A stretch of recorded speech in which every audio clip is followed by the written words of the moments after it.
Hello everyone, welcome to back my channel. I hope everyone is having a wonderful day. Before starting the video, please go ahead and hit the subscribe button and give this video a thumbs up. The Bold and the Beautiful recap is finally in for Monday, July 7, 2025. In today's episode, shots are fired during Luna Nozawa's Lisa Yamada showdown. Meanwhile, John Finnegan, Tanner Novlan, makes a declaration. Plus, Lee Finnegan, Naomi Masuda, bashes Penelope Poppy Nozawa, Romy Park. At the art school, Sheila Carter Sharp, Kimberlyn Brown, tells Luna to put down the gun. Luna keeps holding the gun tightly, aimed at Steffy Forrester Finnegan, Jacqueline Missins Wood. Luna claims she's not going to hurt anyone. Sheila reminds her that she's saying that while holding a gun. Luna insists on having a place in Finn's life. Sheila tells Luna that she urged her to leave Leah. Luna says just because her grandmother couldn't get acceptance doesn't mean it's her fate too. Sheila tries another angle. Sheila says maybe one day she can be accepted, but not today. The first time Luna felt safe and loved was in Finn's arms. If he didn't want her in his life, Finn never would have told her their true connection. Sheila tells her to stop making threats. The young woman claims she's not. Steffy tells Luna that if she's really not in any danger, then she's leaving and calling the police. Luna orders her to stop. By the time Steffy turns around, Sheila has grabbed the gun, and the two ladies are fighting over it. Suddenly, a shot goes off. Over at the hospital, Finn tells Lai about Steffy meeting with Hayes' art teacher. He's also rejecting a lot of calls from Sheila. The elder doctor thinks Sheila is trying to force her way into Finn's life again. Lai calls Sheila the worst mother in the world, right next to Poppy. Lai is sick about Finn and Poppy. No wonder her sister ended up with a monster child like Luna. They both agree that Finn needs to protect his family from Luna. At the same time, Finn feels guilty about not being able to protect Luna growing up. Lai says the blame goes on Poppy. Finn can't help but feel he could have made a difference in Luna's life. Finn then realizes that he wouldn't be who he is today if Sheila had raised him. It was Lai's love that made him a good man. Lai remembers that Luna was a sweet little girl and really adored Finn. Luna wasn't born bad, but Poppy twisted her thinking. Poppy ruined Luna's life, Lai says. At the Cliff House, Taylor Hayes, Rebecca Budig, explains why Sheila was there. Ridge Forrester, Thorsten Kaye, has nothing nice to say and a lot of silly allegations about Hayes Forrester Finnegan, Brian David Garlick. Electra Forrester, Linnea Grace, enters with Will Spencer, Crew Morrow. Electra had some samples for Steffy to review. Taylor explains why Steffy isn't there. Electra wonders if the message of the fortune teller was misconstrued.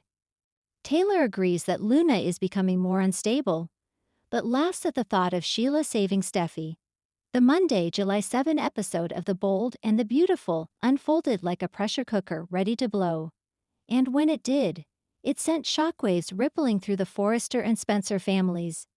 As gunfire shattered the tension hanging in the air, the episode crackled with urgency, confrontations, and declarations that could change the future of several lives forever. Chaos at Cliff House. Shots fired. The episode opened with pandemonium. Sirens wailed in the background as the scene at the Cliff House blurred between horror and disbelief.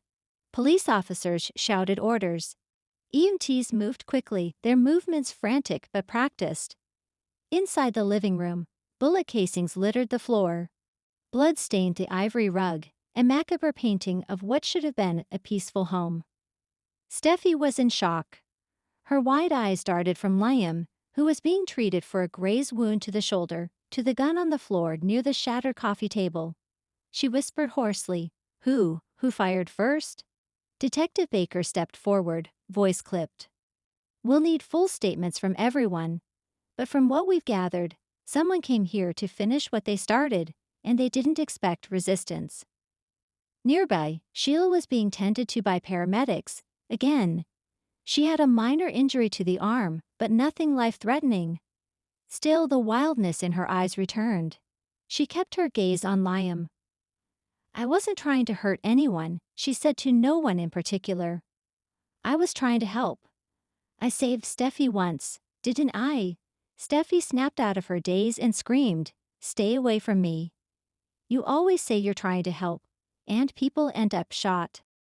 Sheila lowered her head but kept talking. If I hadn't followed that tip about Liam being in danger, he might be dead right now. The camera cut to Liam, pale but sitting upright, as the gravity of everything slowly hit him. He looked at Steffi and whispered, "She wasn't lying. Someone was waiting for me." Baker turned sharply. "What do you mean?" Liam struggled to sit up straighter. "There was someone in the hallway. I didn't see their face. They raised a gun. Sheila pulled me back. That's when it all happened so fast. Shots. I don't know who fired first." "Then who shot the guy?" Steffi asked. There was a beat of silence before an officer approached Baker. "We found a body. Male, mid-30s. No ID, shot twice. Clean hit. We're reviewing security footage now." Sheila muttered under her breath. "It wasn't me. I didn't shoot to kill." Everyone turned. "Then who did?" The question hung like a guillotine. Lee unleashed. Poppy's past explodes. Across town at the hospital, things were no less explosive, emotionally, at least. Lee stormed through the corridors like a woman on a mission. Her face was twisted in fury, her purse slung over one shoulder like a weapon. When she spotted Poppy by the nurse's station, she didn't hesitate.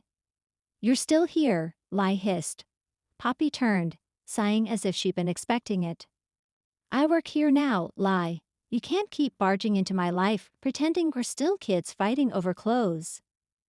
"We were never kids fighting over clothes," Lee snapped. "You were the reckless sister who got high and abandoned responsibilities. And now you're back, playing mother to Luna, playing nurse. How long before everyone sees through this act?" Poppy's smile faltered.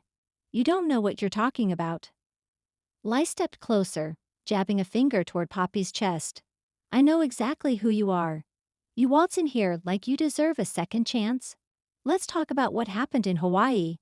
You left Luna in a hotel room while you got high with some surfer." Poppy's voice broke. "That was years ago. And she could have died." Lee roared. "You want me to stand by while you endanger people again? I won't let that happen. I'm going to HR. You shouldn't even be allowed near patients."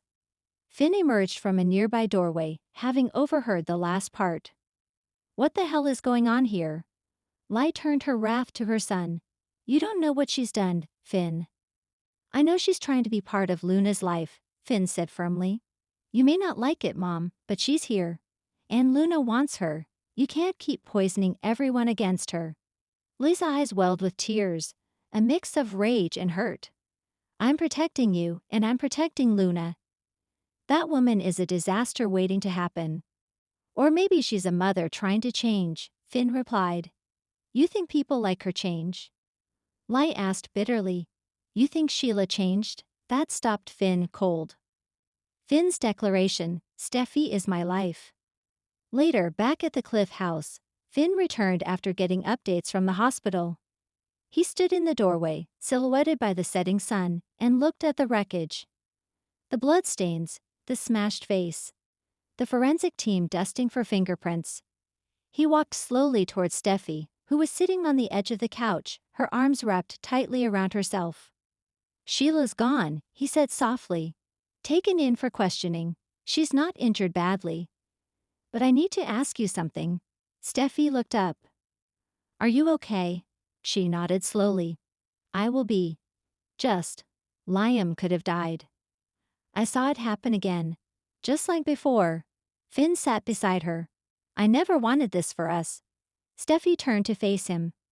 "But you keep trying to defend her. You keep opening the door. Every time you do that, someone bleeds. Someone cries."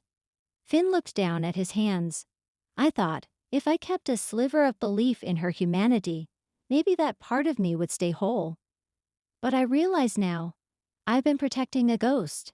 And you're real. You and the kids. That's my life." Tears pricked Steffi's eyes. "Do you mean that?" Finn took her hands. I do. And I want to make a declaration. Not to the media, not to the hospital board, to you. No more Sheila, no more sympathy, no more split loyalties. I am your husband. I am the father of our children. And I will never again let anything, anyone, come between us. She looked at him for a long moment. Not even your mother. He hesitated. Lai was right about Sheila, Finn admitted. But she's wrong about Poppy. I've seen how Luna lights up around her. I want to help her heal too, but not at the cost of you. You and I come first. They embraced tightly, the weight of their shared trauma thick between them. Outside the house, Baker looked over the crime scene and shook his head. The Forresters really can't catch a break. Back at the Spencer estate, Bill's reaction. Meanwhile, at Bill's mansion, Wyatt and Katie had just delivered the news. Liam was safe. Barely. Bill stood motionless, glass of scotch untouched in his hand. He finally murmured, "Someone tried to kill my son." Katie gently touched his shoulder. They missed. But they tried, Bill said, voice like gravel. I'm not going to let this stand. Wyatt looked concerned. Dad, what are you thinking? Bill turned, fire in his eyes. I'm thinking whoever sent a shooter to take out Liam has declared war on the wrong family. Do you think Sheila set him up? Katie asked. I don't trust that woman, Bill growled. But no, not this time. This feels like something else entirely. Then what are we dealing with? Wyatt asked. Bill stared out the window. We're dealing with a new enemy, one who's not afraid to pull the trigger. Closing moments, Luna's tears, and a new clue. The final moments of the episode brought us to Luna's apartment. She sat on her bed, holding a childhood photo of herself and Poppy. Her eyes were red-rimmed from crying. When Archie arrived, she didn't try to hide it. My mom's being shredded by Lai.